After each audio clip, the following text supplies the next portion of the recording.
People in Need started in Moldova activities over 21 years ago, initially with the human rights approach. After that, a long presence came what we call the development department that doesn't focus so much on human rights, but more on how to support vulnerable population, about inclusion, about education, about making sure that the voice of the most vulnerable is heard and taken into account, and that proper support is provided to them. We structure nowadays in different departments. We have worked significantly in rural development in agriculture in Moldova. And from there, let's say our core mandate as an organization that is and comes from civil society is to actually support local civil society organizations. So many of the things that we're seeing right now for us are actually things that make us proud, in the sense that we are also just a civil society trying to cover a gap. We don't want to replace the state. We don't want to work against the local authorities, quite the opposite, or the government. We want to help bridge this transition so that Moldovan state governments and local authorities can manage their mandate of supporting directly the population. We try to keep flexibility as one of our, let's say, pillars. We try to keep delivery as one of our pillars, and we try to keep open dialogue as one of our pillars. Obviously, we want to trust, and give trust to the people that we're funding, to the organizations that we're funding, to know what's best. And if there's challenges, if there's difficulties, if there needs to be some adaptations, we try to be as reactive as possible. Because an international organization like People in Need gets funded mainly by multilateral or bilateral cooperation, which is basically taxpayers' funds from others, so we are also accountable. We have very strict rules and procedures, and it is not we can do whatever we want. But for us, it's a little bit more flexible. There is some openness, and even the rules of the donors are meant to give this flexibility to go beyond that, because we're not only a funding source. In many cases, we give technical support, we try to provide tools, we try to be open and to help connect.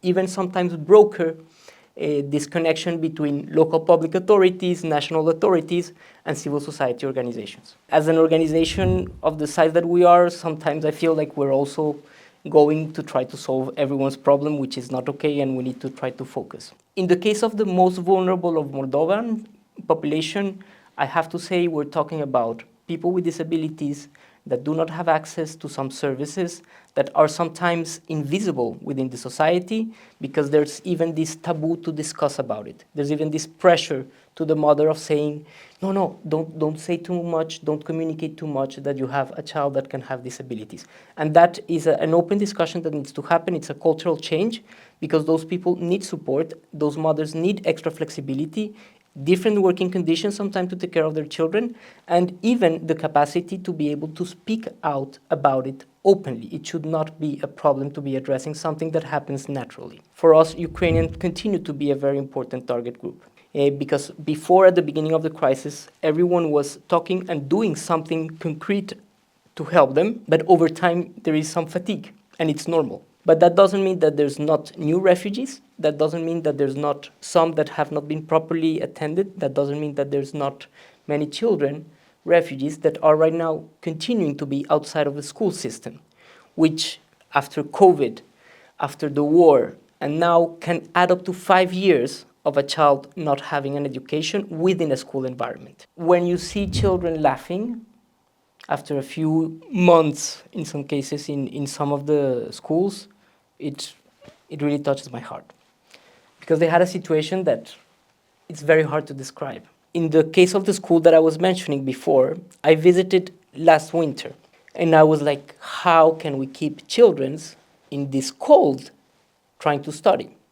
And when you change all the infrastructure, all the windows, sometimes something relatively simple, and you change the radiators, and you see how they have now improved studying conditions, then you're happy about all the work that you're pouring into, because you see that things are going in the right direction. I arrived recently, and we have been here working for a long time. We had some project focused on, let's say, building grassroots organizations, building some of them that were just starting, that were just at the beginning.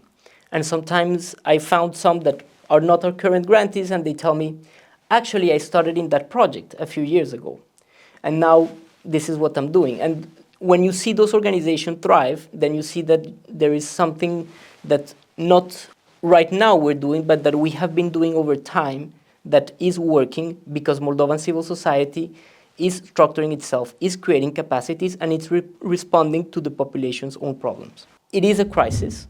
It has to be understood like that. And it is a structural crisis. It is not something that you can just try to hold on for a couple of months and in 2 months it will be okay.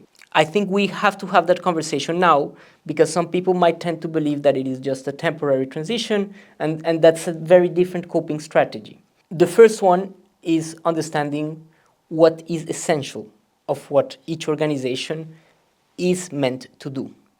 Because this requires somehow of a similar discussion that a foundational one. When you create a civil society organization, you probably had a conversation, you had a discussion, you had an idea, and you wanted to tackle a specific problem. It requires going back there. It requires going back and thinking, okay, if there's some things that we can no longer do, which ones they are, and which ones are the real ones in which we want to focus, because less funding means at the same time more focus. The second answer, or partial answer, comes from this concept of real collaboration.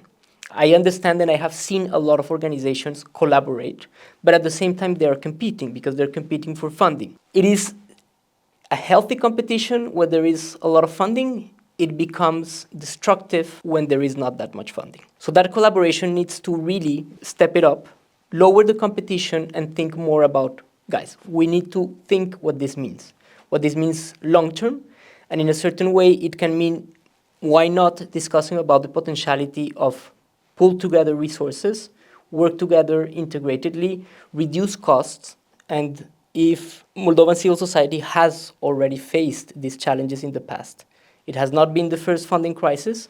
It might be a different one, but it is also one in which these capacities that have been built can be used to actually respond more effectively. When we talk about any country that doesn't have NGOs, it's a country that doesn't have a democracy.